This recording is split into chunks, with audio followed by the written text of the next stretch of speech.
23 या 24 तारीख को आप यूएन जनरल असेंबली को वाया वीडियो लिंक खिताब करेंगे, वहाँ क्या एजेंडा रेस करेंगे?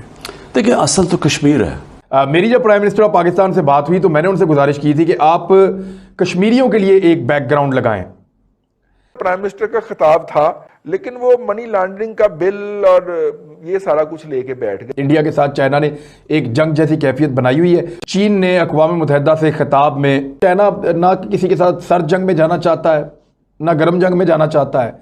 चाइना कोई अमली या दूसरी तरह की कोई जंग लड़ना ही नहीं चाहता किसी भी मुल्क के साथ। मिनिस्टर का खिताब था, हमें तो लगा रिकॉर्डेड था, लेकिन चले रिकॉर्डेड हो या लाइव हो, प्राइम मिनिस्टर ने रिप्रेजेंट किया, लेकिन वो मनी लॉन्ड्रिंग का बिल और ये सारा कुछ लेके बैठ गए। उन्होंने फोरम से कुछ डिमांड मुझे नहीं सुनाई दी कि उन्होंने की हो कि फोरम को ये करना चाहिए वो करना चाहिए।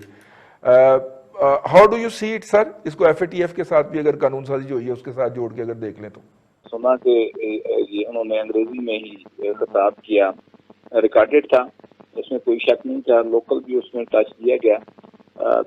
आप जिस पोजीशन में ये तवक्को लगा के बैठे होते हैं कि कोई इंटरनेशनल सतह के ऊपर आपकी बात सुनेगा, वो बात उसको सुनी जाती है जब आप पोजीशन और स्ट्रेंथ के ऊपर होते हैं। आपकी इकोनॉमी जो है वो जब ग्रो कर रही हो या परफॉर्म कर रही हो, आपके इंटरनल स्टेबिलिटी जो है वो हो, पॉलिटिकल कोहेरेंस हो, और आप की स्वार्थी जो कोर है, स्वार्थी कोर जो होती है वो आपकी एक्टिव हो, मेरा ख्याल है वो उसके लिए उन्होंने एक फॉर्मेलिटी पूरी की है।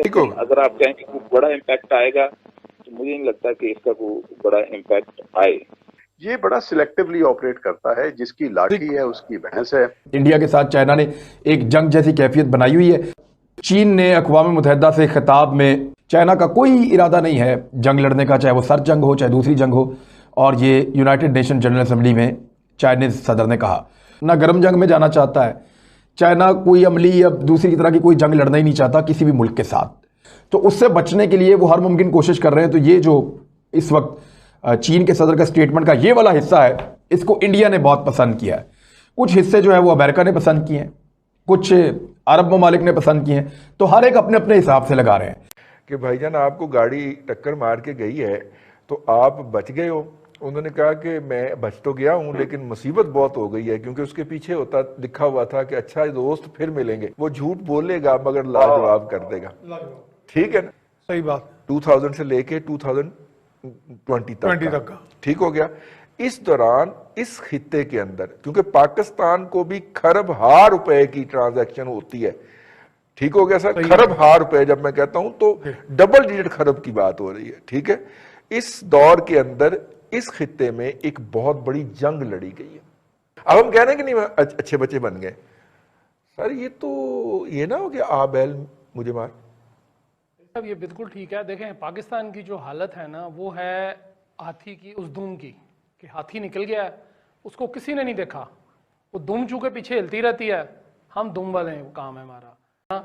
ये सारी कोशिशें जो पाकिस्तान जो कर रहा है, जिसमें आज वज़ीर-ए-आज़म साहब का खिताब भी था, आपने जिक्र किया, ये सारा उन कोशिशों की एक अहम कड़ी है जो पाकिस्तान से हम कर रहे हैं। कोशिश हमारी यही है कि हम किसी तरह ग्रे लिस्ट से बाहर आ जाएं, ताकि हम उसके बाद हमनी हरकतें फिर हम जारी रख सकें। जी, ग्रे लिस्ट से हम बाहर आ जाएं। लेकिन ये बात जो है, ये हम बड़े अजीबोगरीब लोग हैं जी।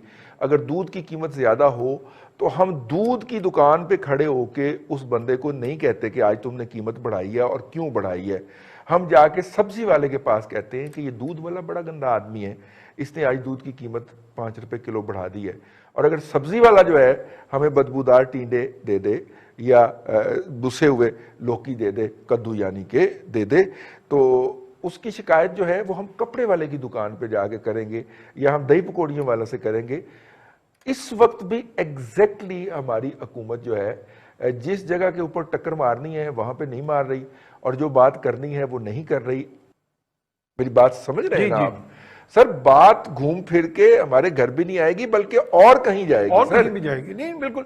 लेकिन दुनिया में पॉलिटिकल असैसिनेशन की तो जाहिरी बात होती है ऑन द सरफेस, दर हकीकत ये इकोनॉमिक इंटरेस्ट इन्वॉल्व होते हैं। देखें, आप खुद बजाते खुद एक कॉमर्स के, इकोनॉमिक्स के बड़े माहिर रिपोर्टर हैं। रॉथस्चाइल्ड्स जो हैं दुनिया में जो बैंकिंग सिस्टम का एक पूरा मरकज है, बाबा आदम, और वो मैं समझता हूं कि दुनिया की वेल्थ को कंट्रोल कर रहे हैं, और वेल्थ के साथ पॉलिटिक्स पूरी कंट्रोल होती है।